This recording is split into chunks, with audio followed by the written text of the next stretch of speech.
السلام عليكم ورحمة الله وبركاته.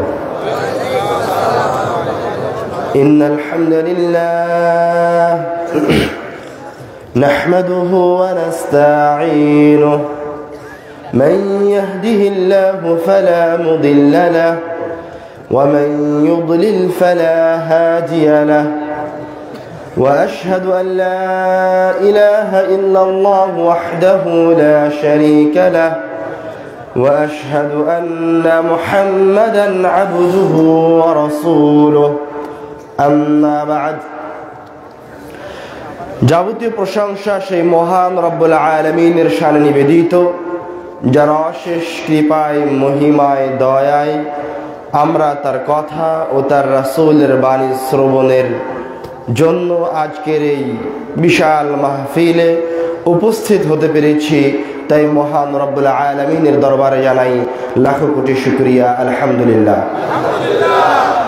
দরুদ ও সালাম বর্ষিত হোক প্রিয় নবী আহমদ মুস্তাফা মুহাম্মদ মুস্তাফা রাহমাতুল লিল আলামিন, জগৎ সমূহের প্রতি যাকে রহমত হিসেবে প্রেরণ করা হয়েছে, এমন একজন নবী, এমন একজন রাসূল, এমন একজন মানুষ যার উপর একবার দরুদ পাঠ করলে বিনিময়ে আল্লাহ রাব্বুল আলামিন দরুদ পাঠকারীর 10টি গুনাহকে মাফ করে দেন, দরুদ পাঠকারীর উপর 10 বার রহমত বর্ষণ করেন, দরুদ পাঠকারীর মর্যাদাকে 10 স্তর উপরে উঠিয়ে দেন।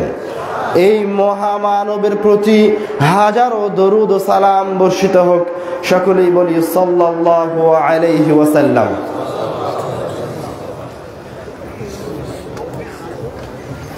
আল্লাহ রাব্বুল আলামিন কোরআনুল কারীমে আমানতের ইতিহাস বলেছেন। আমরা সচরাচর আমানত বলতে যেটা বুঝে থাকি সেটা হচ্ছে যার কাছে টাকা পয়সা রাখলে সেই সম্পদের হেফাজত করে, খেয়ানত করে না। কিন্তু আরবি পরিভাষায় আল আমানাহ শব্দটি এর চেয়ে আরো অনেক ব্যাপক এবং বড় অর্থ ধারণ করে। আমানাহ শব্দের আভিধানিক অর্থ হচ্ছে তামানিনাতুল কলব ওয়া জিওয়ালুল খাউফ। আমানাহ শব্দের অর্থ হচ্ছে অন্তরের প্রশান্তি, জিওয়ালুল খাউফ, এবং ওই জায়গা যেই জায়গায় কোনো ভয় ভীতি কাজ করে না। অর্থাৎ বোঝা যাচ্ছে ওই প্রত্যেক ব্যক্তি আমানতদার যার কাছে তার সন্তান নিরাপদ, ওই ব্যক্তি আমানতদার যার কাছে তার ছাত্ররা নিরাপদ, ওই ছাত্ররা আমানতদার যারা তাদের শিক্ষাকে সঠিকভাবে ব্যবহার করছে। তো আল্লাহ রাব্বুল আলামিন বলছেন, এই আমানতের ইতিহাস বর্ণনা করতে গিয়ে কোরআনুল কারীমে বলেছেন, ইন্না আ'রাদনাল আমানাতা আলাস সামাওয়াতি ওয়াল আরদি ওয়াল জিবাল। আমি এই আমানতটাকে আলাস সামাওয়াতি ওয়াল জিবাল, আলাস সামাওয়াতি ওয়াল আরদি ওয়াল জিবাল, এই আমানত জিনিসটাকে আমি আসমান, জমিন এবং পাহাড় পর্বতের সামনে পেশ করেছিলাম। ফাআবাইনা আন ইয়াহমিলনাহ, কিন্তু আসমান, জমিন, পর্বতমালা এগুলি এই আমানতকে বহন করতে অক্ষমতা পেশ করেছে। ফাআশফাকনা মিন, তখন আমি আল্লাহ তাদের উপর রহমত করেছি। আমি জোর করে আমানতটাকে আসমান, জমিন আর পাহাড় পর্বতের উপর চাপিয়ে দেইনি। তারপরে আল্লাহ রাব্বুল আলামিন বলছেন, তাহলে আমানত কে গ্রহণ করলো? ওয়া হামালাহাল ইনসান ইন্নাহু কানা যালুমান জাহুলা। আল্লাহ রাব্বুল আলামিন বলছেন, আসমান, জমিন, পর্বতমালা এই রকম বড় বড় মহান সৃষ্টিগুলি আমানতকে বহন করতে অক্ষমতা দেখালো, আর মানুষ আমানতকে তার নিজের কাঁধে তুলে নিল। আল্লাহ রাব্বুল আলামিন একটা হাদিয়া পেশ করছেন, যেটা কেউ গ্রহণ করতে পারলো না, মানুষ গ্রহণ করলো। তো যখন কোনো ভালো কাজ সম্পাদন করা হয়, যখন আল্লাহ রাব্বুল আলামিন কোনো কিছু দেন আর তার উপর আমল করা হয়, তখন আল্লাহ রাব্বুল আলামিন সাধারণত বান্দার প্রশংসা করেন। দান করলে নেকি দেওয়া হয়, হজ করতে বলা হয়েছে, হজ করলে হজ কবুল হয়ে গেলে সব গুনাহ ক্ষমা হয়ে যাবে। মানুষকে সালাত আদায় করতে বলা হয়েছে, মানুষ সালাত গ্রহণ করেছে। কিন্তু আল্লাহ রাব্বুল আলামিন আসমান জমিন পর্বতমালার সামনে আমানত পেশ করলেন, তারা আল্লাহ রাব্বুল আলামিনের আমানতকে গ্রহণ করতে পারলো না, মানুষ গ্রহণ করলো। তো আল্লাহ রাব্বুল আলামিন মানুষের প্রশংসা না করে, মানুষের গুণগান না গেয়ে উল্টো আল্লাহ রাব্বুল আলামিন মানুষকে বলছেন ইন্নাহু যালুমান জাহুলা, মানুষ বড় জালেম, মানুষ বড় জাহেল। কথা মনে হয় বুঝতে পারেননি। আল্লাহ রাব্বুল আলামিন আমানতটা অন্য অন্য সৃষ্টির সামনে পেশ করেছিলেন যে তোমরা কি এটা বহন করতে পারবে? তারা বহন করতে পারেনি, আল্লাহর আমানতটা গ্রহণ করতে পারেনি আল্লাহর কাছ থেকে, কিন্তু মানুষ গ্রহণ করেছে। তো মানুষ যে আল্লাহর হাদিয়াটা গ্রহণ করলো ভালোবাসার সাথে, মহাব্বতের সাথে, তো আল্লাহ রাব্বুল আলামিন মানুষের প্রশংসা না করে উল্টো মানুষকে ধমকাচ্ছেন, বলছে মানুষ বড় জাহেল, মানুষ বড় জালেম, অর্থাৎ মানুষ বড় অত্যাচারী, মানুষ বড় মূর্খ, মানুষ আমানতকে গ্রহণ করেছে। কেন আল্লাহ রাব্বুল আলামিন এভাবে বললেন? তার অসংখ্য কারণের মাঝে উল্লেখযোগ্য সবচেয়ে বড় কারণ এটাই হতে পারে যে মানুষ কোনো কিছু গ্রহণ করতে, কোনো কিছু পেলে খুশি হয়, সেটা সে পালন করতে পারুক আর না পারুক। যখন কাউকে সভাপতির দায়িত্ব দেওয়া হয়, তখন সে ওই সভাপতির আমানতটা গ্রহণ করে যে আমি সভাপতি হলাম, সে খুশি মনে সেক্রেটারি হয়ে যায়, সভাপতি হয়ে যায়, সহসভাপতি হয়ে যায়, কিন্তু সে সঠিকভাবে সভাপতির, সহসভাপতির, সেক্রেটারির দায়িত্ব পালন করতে পারে না। ও অন্যায় করে জনগণের সাথে, ও মসজিদের সভাপতি হয়ে মসজিদে কোরআনুল কারীম শিক্ষা ব্যবস্থা চালু করতে পারেনি। ও সভাপতি এই জন্য হয়েছে যে নামের সাথে সভাপতি হলে শুনতে ভালো লাগে। তো আল্লাহ রাব্বুল আলামিন বলছেন মানুষ বড় জাহেল। কেন? মানুষের কাছে ইলম নাই যে দায়িত্ব গ্রহণ করা, আমানত গ্রহণ করে এটাকে 100তে 100 পালন করা বড় কঠিন। তো আল্লাহ রাব্বুল আলামিন বলছেন মানুষ বড় জাহেল। আরেকটা কথা আল্লাহ রাব্বুল আলামিন বললেন মানুষ বড় জালেম, মানুষ হচ্ছে অত্যাচারী, মানুষ তার নিচের, তার অধীনস্থ কর্মীর সাথে, তার অধীনস্থ স্ত্রীর সাথে, তার অধীনস্থ সন্তান সন্ততির সাথে ন্যায় পরায়ণতা করতে পারবে না। এই জন্য মানুষ হচ্ছে জালেম। তো এখন যদি কোনো মুসলমানের সন্তান মনে করে যে আল্লাহ রাব্বুল আলামিনের কাছ থেকে যে আমানত আমি নিয়েছিলাম, আমি সেই আমানতটাকে পালন করতে চাই, তো তাকে কি করতে হবে? আল্লাহ রাব্বুল আলামিন যে দুইটি সিফাত বলে মানুষকে ধমকালেন, যালুমান জাহুলা, মানুষ বড় জালেম, মানুষ বড় জাহেল, আপনি দুইটি গুণের বিপরীত গুণ অর্জন করুন, আপনি আমানতকে বহন করতে পারবেন। বুঝতে পারেননি এখন যে দুইটি গুণের বিপরীত গুণ কি? যালুমান জাহুলার বিপরীত গুণ হচ্ছে, জুলমের বিপরীত গুণ হচ্ছে ন্যায় পরায়ণতা। আপনি ন্যায় পরায়ণতা অবলম্বন করুন। আপনি তখন ন্যায় পরায়ণতা অবলম্বন করতে পারবেন যখন আপনি জাহালতের বিপরীতে ইলম অর্জন করতে পারবেন।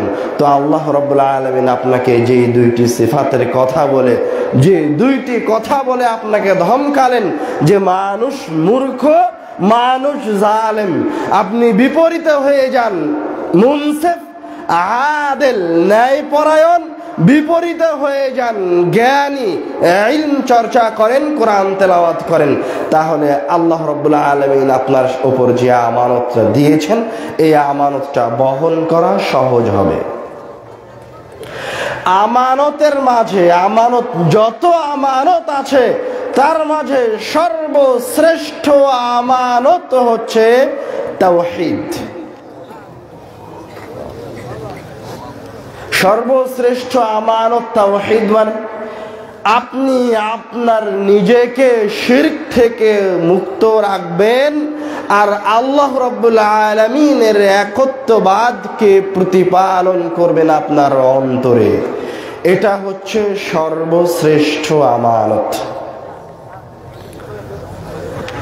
আর আপনার এই আমানত থেকে খেয়ানত করার জন্য সদা সর্বদা শয়তান আপনার পিছনে লেগে থাকবে।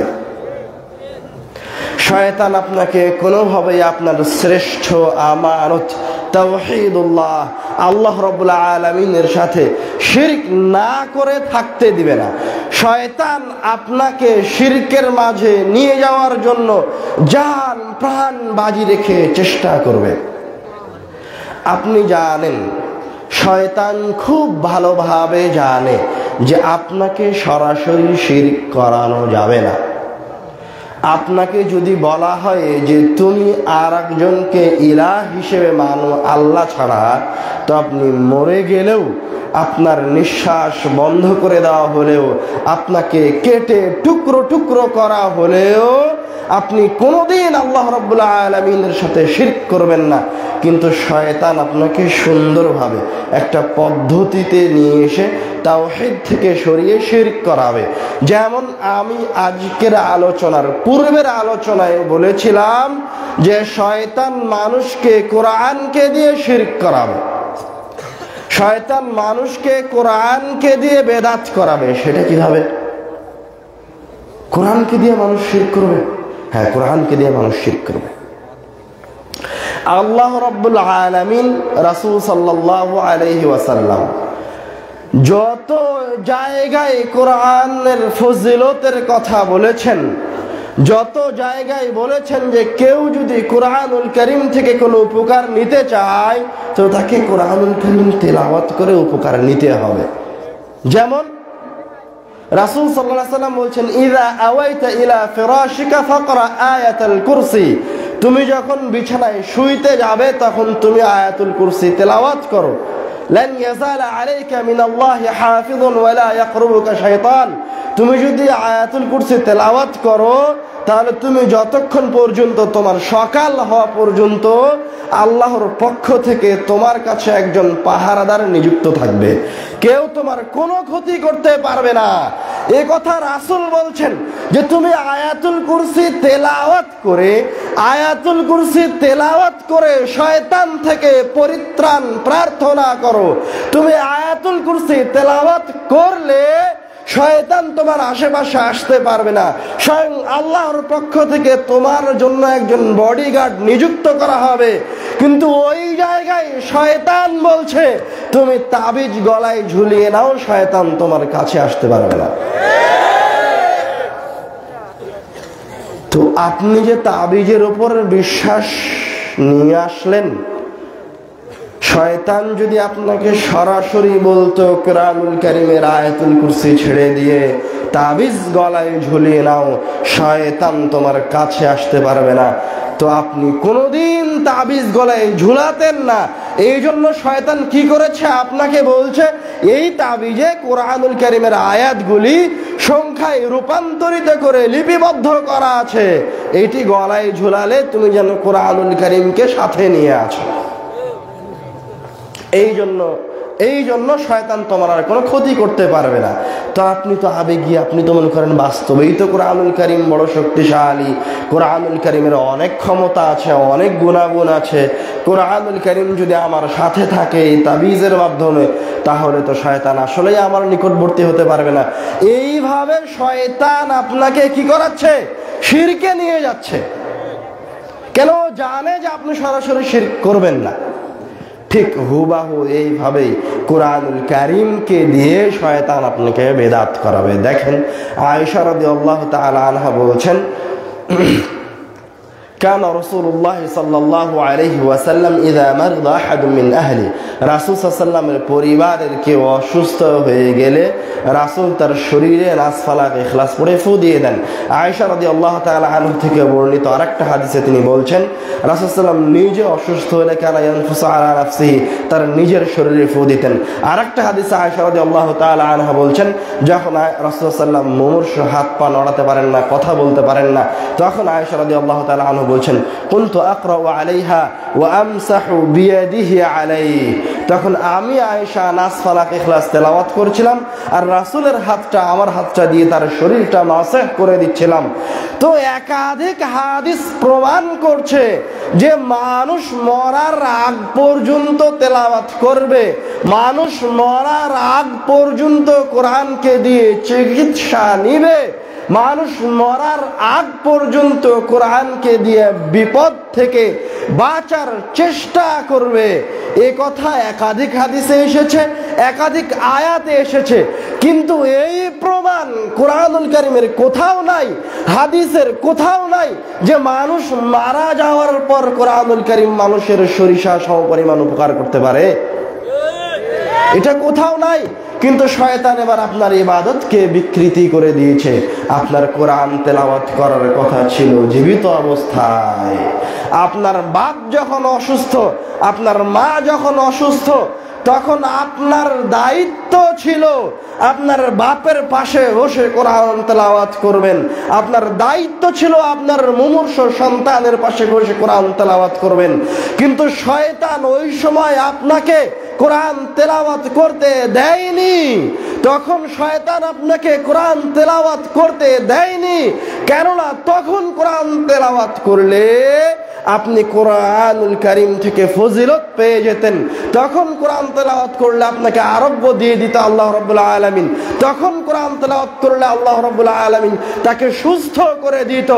এই জন্য শয়তান আপনার এই বিধানকে, আপনার এই ইবাদতকে বিকৃত করে দিল। যখন আপনার অসুস্থ সন্তান মারা গেছে, যখন আপনার অসুস্থ পিতা মারা গেছে, যখন আপনার অসুস্থ মা মারা গেছে, তখন আপনি আপনার মায়ের মৃত লাশের পাশে বসে, আপনার বাপের মৃত লাশের পাশে বসে, আপনার মৃত সন্তানের পাশে বসে ওই লাশকে উঠানে রেখে তার চারপাশে বসে থেকে কোরআনুল কারীম খতম করছেন। নাউযুবিল্লাহ মিন যালিক।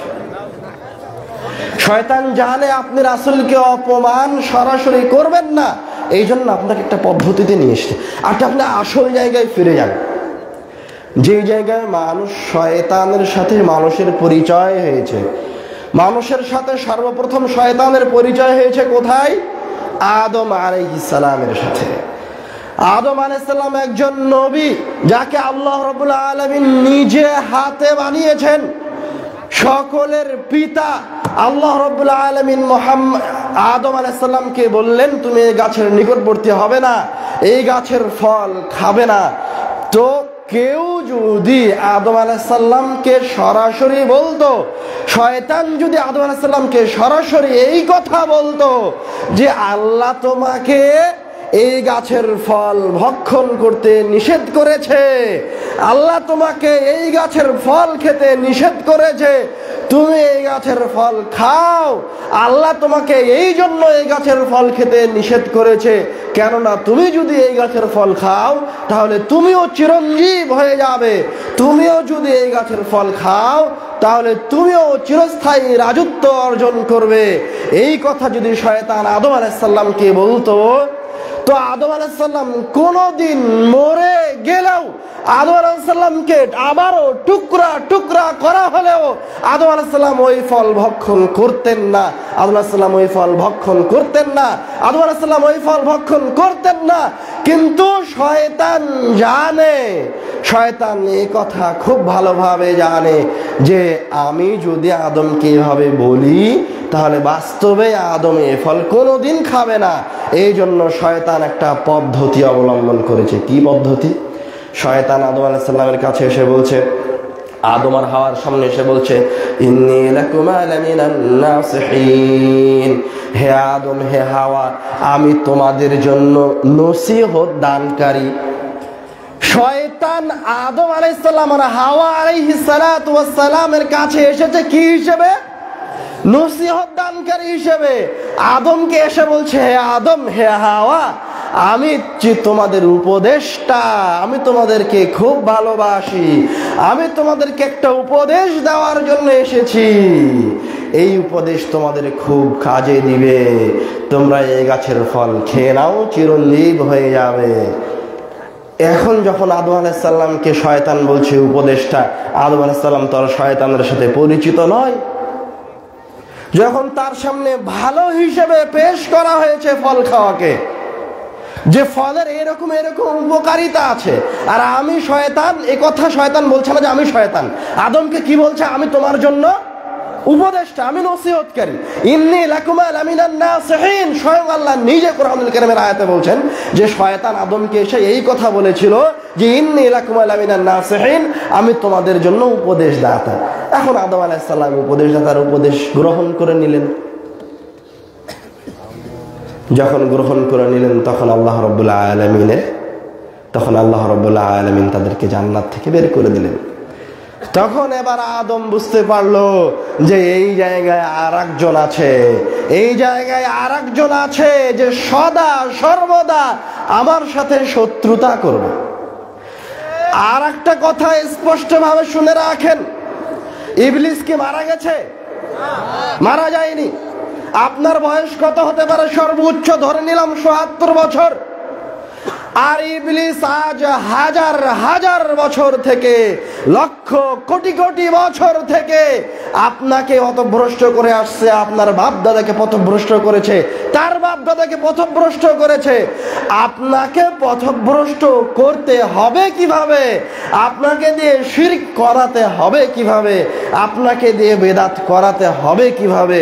এইটা ইবলিসের, শয়তানের লক্ষ কোটি কোটি বছরের অভিজ্ঞতা। তো আপনাকে শিরিক করানো আর বিদআত করানো শয়তানের কাছে অন্টুয়ের ব্যাপার। এই জন্য আপনাকে সবার আগে শয়তানকে জানতে হবে। শয়তানকে জানা গেলে আমানতের হেফাজত করা যাবে। আমরা বলছিলাম সর্বশ্রেষ্ঠ আমানত হচ্ছে তাওহীদুল্লাহ, আল্লাহ রাব্বুল আলামিনের একত্ববাদের হেফাজত করতে পারা। আল্লাহ রাব্বুল আলামিন কোরআনুল কারীমে তার তাওহীদের সাথে মাঝে মাঝে আরো একটা জিনিসকে উল্লেখ করেন, সেটা হচ্ছে পিতা মাতার প্রতি শ্রদ্ধাশীল হওয়া। আল্লাহ রাব্বুল আলামিন কোরআনুল কারীমে বলছেন, ওয়া ক্বাদা রাব্বুকা আল্লা তা'বুদু ইল্লা ইয়্যাহ, তোমরা শুধুমাত্র আল্লাহ রাব্বুল আলামিনের ইবাদত করবে, আল্লাহ ছাড়া অন্য কারো ইবাদত করবে না। আর একটা কাজ কি করবে? ওয়াবিল ওয়ালিদাইনি ইহসানা, তোমরা তোমাদের পিতা মাতার সাথে সৎ ব্যবহার করবে। তাওহীদুল্লাহর পরে যেটা বলা হচ্ছে সেটা হচ্ছে পিতা মাতার সাথে সৎ ব্যবহার করা। পিতা মাতার সাথে আপনি সৎ ব্যবহার করতে পারছেন মানে আল্লাহ রাব্বুল আলামিন আপনাকে যে পিতা মাতার সাথে সৎ ব্যবহারের আমানত দিয়েছিল, ওই আমানতকে হেফাজত করতে পারছেন। আর এক আয়াতে আল্লাহ রাব্বুল আলামিন বলছেন, ওয়াখফিদ লাহুমা জানাহা যুল্লি মিনার রাহমাহ ওয়া কুল রাব্বিরহামহুমা কামা রাব্বায়ানি সগীরা। এই আয়াতের দিকে যদি আপনি লক্ষ্য করেন, ওয়াখফিদ লাহুমা জানাহা যুল, ওয়াখফিদ লাহুমা জানাহা যুল্লি মিনার রাহমাহ, তুমি তোমার পিতা মাতার সামনে নত হয়ে যাবে। তো নত হওয়ার একটা উদাহরণ আল্লাহ কোরআনুল কারীমে বলছেন যে তোমার নত হওয়াটা ওই রকম হবে যখন পাখি তার ডানাকে জড়ো করে নেয়, তখন সে আস্তে আস্তে নিচে নামতে থাকে। আর যখন তার ডানাটাকে খুলে ঝাপটা দেয়, তখন পাখি কি ওপরের দিকে উঠতে থাকে। তো বলছে তুমি তোমার পিতা মাতার সামনে ওই রকম থাকো, তোমার অবস্থা তোমার পিতা মাতার সামনে ওই রকম হবে, ওয়াহফাদ লাহমা জানাহা যুল, তোমার যেন কোনো শক্তি নাই, তোমার যেন উপরে উঠার উড়ার তোমার যেন কোনো সাহস নাই, কোনো ক্ষমতা নাই, তুমি তোমার পিতা মাতার সামনে নত জানু হয়ে থাকো। এই কথা আল্লাহ রাব্বুল আলামিন, মহান রাব্বুল আলামিনের তাওহীদের কথা বলার পরে পিতা মাতার কথা বলেছেন। আমানতের মাঝে এটা একটা সর্বশ্রেষ্ঠ আমানত। আমানতের গুরুত্ব যদি আরো স্পষ্ট হতে চান, আমানত হচ্ছে যতক্ষণ পর্যন্ত এই সমাজে আপনার কাছে আপনার পরিবারে আমানত টিকে থাকবে ততক্ষণ পর্যন্ত কিয়ামত আসবে না। যেদিন আপনার পরিবার থেকে, আপনার সমাজ থেকে, আপনার গ্রাম থেকে আমানত উঠে যাবে সেই দিন কিয়ামত চলে আসবে। এই কথা রাসূল বলেছেন, ইযা দুইয়াতিল আমানা ফান্তাজিরুস সাআ, যখন আমানত উঠে যাবে তখন তোমরা কিয়ামতের অপেক্ষা করো। আর আমানতের ফজিলত বলতে গিয়ে আল্লাহ রাব্বুল আলামিন কোরআনুল কারীমে বলছেন, ক্বাদ আফলাহাল মুমিনুন, মুমিনেরা বিজয় অর্জন করবেই করবে। ক্বাদ আফলাহাল মুমিনুন, অবশ্যই মুমিনদের জন্য রয়েছে বিজয়। তো এখন যে ঈমান এনেছে সেই কি বিজয় অর্জন করবে? ঈমান তো আপনিও এনেছেন, আপনিও তো মুসলমান, তো আপনি তো অপদস্থ, অপমানিত, অপদস্থ, লাঞ্ছিত, পৃথিবীর আনাচে কানাচে আপনি লাঞ্ছিত। কিন্তু আল্লাহ রাব্বুল আলামিন কি বলছেন? ক্বাদ আফলাহাল মুমিনুন, মুমিনদের জন্য রয়েছে বিজয়, ইহকালেও বিজয়, পরকালেও বিজয়। কিন্তু আল্লাহ রাব্বুল আলামিন এই বিজয়টাকে ঈমান আনার সাথে খাস করে দেননি, মুসলমান হওয়ার সাথে খাস করে দেননি। যে কেউ ঈমান এনেছে আর মুসলমান হয়ে গেছে মানেই তাকে সে সম্মানিত হয়ে যাবে, সে শ্রেষ্ঠ হয়ে যাবে, এরকম নয়। শ্রেষ্ঠ হতে চাইলে, প্রকৃত বিজয় অর্জন করতে চাইলে ক্বাদ আফলাহাল মুমিনুন, বিজয়ী মুমিন হতে চাইলে আপনার মাঝে একটা সিফাত থাকতে হবে। সিফাতটা কি? আল্লাযীনা হুম লিআমানাতিহিম ওয়া আহদিহিম রাউন, আপনি আমানতের খেয়ানত করবেন না, আপনি চুক্তি ভঙ্গ করবেন না। যখন আপনি আপনার স্ত্রীর হক আদায় করবেন, স্ত্রীকে যে আল্লাহ রাব্বুল আলামিন আপনার কাছে আমানত হিসেবে পেশ করলেন, আপনি তখন তাকে রাস্তাঘাটে মানুষের কাছে বিক্রি করবেন না। তখন আপনি স্ত্রীর হক আদায় করলেন, স্ত্রীর আমানত রক্ষা করলেন। আপনি আপনার সন্তানকে দ্বীনের শিক্ষা দিবেন, আপনি যখন তাকে দ্বীনের শিক্ষা দিলেন না তখন আপনি আপনার সন্তান সন্ততির সাথে খেয়ানত করলেন। আপনার কাছে আপনার অধীনস্থ কর্মচারী কোনো টাকা পয়সা পায়, তার অধিকার আছে আপনার কাছে, তাকে দিলেন না, আপনি খেয়ানত করেন। আমরা আমানতের গুরুত্ব বলতে গিয়ে সর্বশেষ একটা আয়াত বলে আমাদের আলোচনা শেষ করব। আল্লাহ রাব্বুল আলামিন কোরআনুল কারীমে বলছেন, ইন্নাল্লাহা ইয়া'মুরুকুম আন তু'আদ্দুল আমানাতি ইলা আহলিহা ওয়া ইযা হাকামতুম বাইনান নাসি আন তাহকুমু বিল আদল। আমানত আল্লাহ রাব্বুল আলামিনের কাছে যতটা জরুরি, আমানতের কথা আল্লাহ রাব্বুল আলামিন যতটা শক্তি দিয়ে বলেছেন, মুহাম্মদ সাল্লাল্লাহু আলাইহি ওয়াসাল্লামকে আল্লাহ রাব্বুল আলামিন আর কোন কথা এত শক্তি দিয়ে বলেছেন আমার জানা নাই। কেমন শক্তি দিয়ে বলেছেন? যখন মুহাম্মদ সাল্লাল্লাহু আলাইহি ওয়াসাল্লামকে আল্লাহ রাব্বুল আলামিন কোরআনুল কারীমে সাধারণত কি বলেন? কুল হুয়াল্লাহু আহাদ, হে নবী আপনি বলুন আল্লাহ এক। আবার আল্লাহ রাব্বুল আলামিন ওয়াসাল্লামকে কি বলে সম্বোধন করেন? ইয়া আইয়ুহান নবী, হে নবী, হে নবী আপনি বলুন, হে নবী, এইভাবে সম্বোধন করে।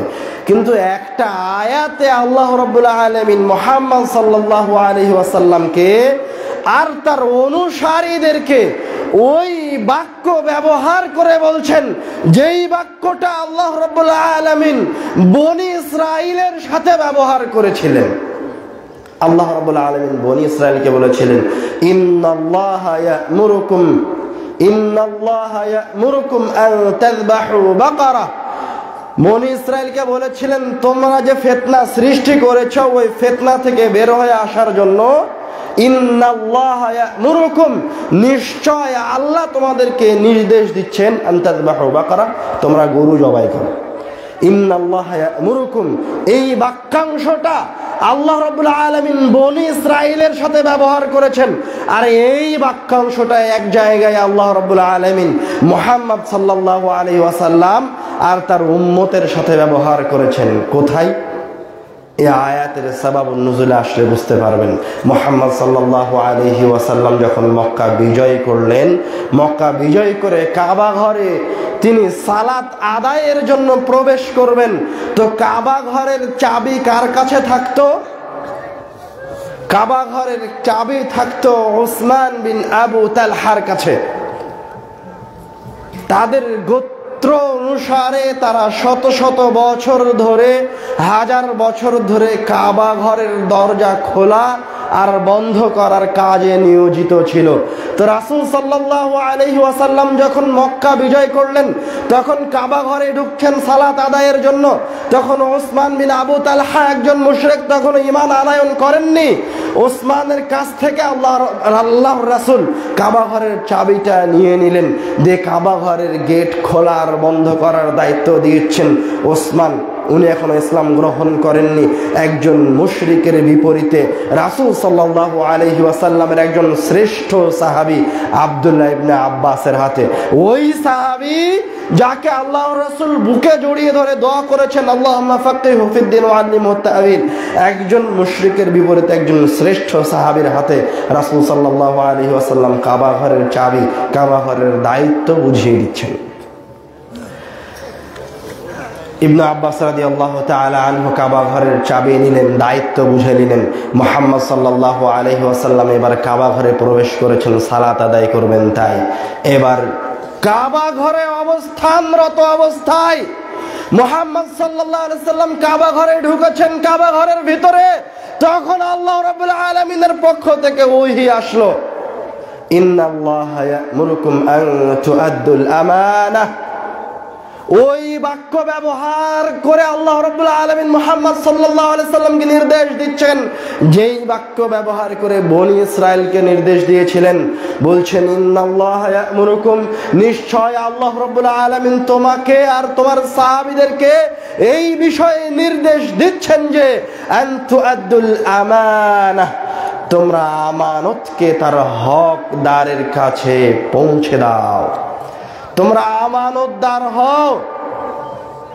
তো মুহাম্মদ সাল্লাল্লাহু আলাইহি ওয়াসাল্লাম এমনকি খেয়ানত করেছেন যে কাবা ঘরে তিনি সালাত আদায়ের জন্য ঢুকেছেন আর তাকে আল্লাহ রাব্বুল আলামিন এই নির্দেশ দিচ্ছেন। কি খেয়ানত করেছেন? তিনি তো এরকম কোনো খেয়ানত করেননি, আপনি ওভাবে বুঝতে পারেননি। কাবা ঘরের চাবি ছিল একজন মুশরিকের কাছে, রাসূল সাল্লাল্লাহু আলাইহি ওয়াসাল্লাম তার কাছ থেকে নিয়ে ইবনে আব্বাস রাদিয়াল্লাহু তাআলা আনহুর কাছে দিয়েছেন। এটাই মুহাম্মদ সাল্লাল্লাহু আলাইহি ওয়াসাল্লামের একটা ভুল হয়ে গেছে। আল্লাহ রাব্বুল আলামিন এই ভুলকে শুদ্ধ করে দেওয়ার জন্য একটা কঠিন বাক্য ব্যবহার করছেন। তখন মুহাম্মদ সাল্লাল্লাহু আলাইহি ওয়াসাল্লাম কাবা ঘর থেকে বের হয়ে এসে ইবনে আব্বাসকে যে চাবি দিয়েছিলেন কাবা ঘরের, সেই চাবি তার কাছ থেকে নিয়ে আবার ওসমান বিন আবু তালহার কাছে বুঝিয়ে দিলেন। ওই যে ওসমান বিন আবু তালহা, ওই যে একজন মুশরিকের কাছে আল্লাহ রাসূল সাল্লাল্লাহু আলাইহি ওয়াসাল্লাম চাবি বুঝিয়ে দিলেন। তো তারপর থেকে আজ পর্যন্ত ওই বংশই কাবা ঘরের চাবি ওই বংশের কাছে আছে। তারাই কাবা ঘরের দরজা খোলে, তারাই কাবা ঘরের দরজা বন্ধ করে। তো আপনি কি বুঝতে পারছেন আল্লাহ রাব্বুল আলামিন আমানতদারিতার সাথে কতটা কঠোর? আমার আপনার বিবেক ধরবেই না। রাসূল সাল্লাল্লাহু আলাইহি ওয়াসাল্লাম তো একজন মুশরিকের কাছ থেকে নিয়ে একজন মুমিনের কাছে দিয়েছে, একজন শ্রেষ্ঠ সাহাবীর কাছে দিয়েছে। কিন্তু মুসলমানদের দাড়ি পাল্লায়, মুসলমানদের আমানতের দাড়ি পাল্লায়, মুসলমানদের মিজানে, আল্লাহ রাব্বুল আলামিনের মিজানে, এই দুনিয়াবী জীবনে একজন মুশরিক যেমন, একজন মুসলমানও তেমন, একজন ইহুদি খ্রিস্টান যেমন, একজন মুসলমানও তেমন। আপনার মুসলমান ভাই বলে আপনি তাকে, আপনার চাচাতো ভাই বলে আপনি তাকে সরকারি চাকরিটা দিয়ে দিবেন, আপনার সন্তান বলে আপনার জায়গাটা তাকে দিয়ে দিবেন, আর আরেকজনের সন্তানকে মাহরুম করবেন। এটা হচ্ছে আমানতের খেয়ানত। আল্লাহ রাব্বুল আলামিন কঠিন হস্তে কঠোরভাবে এইরকম নেককারজনক কাজ থেকে বের হয়ে আসার জন্য আমাদেরকে বলেছেন। যখন আমরা আমানতকে প্রতিপালন করতে পারবো, পুনরায় আমানতকে আমাদের অন্তরে ধারণ করতে পারবো, ঠিক তখনই আবার আমাদের সমাজের অবস্থার উন্নয়ন ঘটবে। আর সমাজের উন্নয়নের জন্য আর এই আমানতকে বহন করার জন্য আমরা আলোচনার শুরুতেই বলেছিলাম দুইটি জিনিস লাগবে। তার একটা জিনিস ইলম, আর একটা জিনিস হচ্ছে ন্যায় পরায়ণতা। আপনার কাছে এই হাদিসের ইলম থাকতে হবে। এই আয়াতের সাবাব নুজুল, এই আয়াত যে আল্লাহ রাব্বুল আলামিন রাসূল সাল্লাল্লাহু আলাইহি ওয়াসাল্লামের উপরে এই যে ইন্নাল্লাহা ইয়া'মুরুকুম আন তুআদ্দুল আমানাহ, এই যে আয়াতটা রাসূলের উপর কতটা কঠিনভাবে অবতীর্ণ করছেন, এই বিষয়ে আপনার জ্ঞান থাকতে হবে, এই ইলম আপনার কাছে থাকতে হবে। তাহলে আপনিও ন্যায় পরায়ণতা প্রতিষ্ঠা করতে পারবেন। অন্যথায় এই ইলম যদি আপনার কাছে না থাকে, তো আপনি যতই ওকালতির বিদ্যা পড়েন না কেন, যতই আপনি যত আপনি জজ ব্যারিস্টারের বিদ্যা পড়েন না কেন, আপনি কোনোদিন আমানতদারিতা আপনার সমাজে কায়েম করতে পারবেন না, কোনোদিন পারবেন না। আপনাকে প্রকৃত ইলম অর্জন করতে হবে, তারপর আপনি প্রকৃত ন্যায় পরায়ণ হতে পারবেন। আল্লাহ রাব্বুল আলামিন আমাদেরকে আমানতকে আমাদের অন্তরে ধারণ করার তৌফিক দান করুন। আল্লাহুম্মা আমিন। এই বলে আমি আমার কথা শেষ করছি। ওয়া আখিরু দাওয়ানা আলহামদুলিল্লাহি রাব্বিল আলামিন।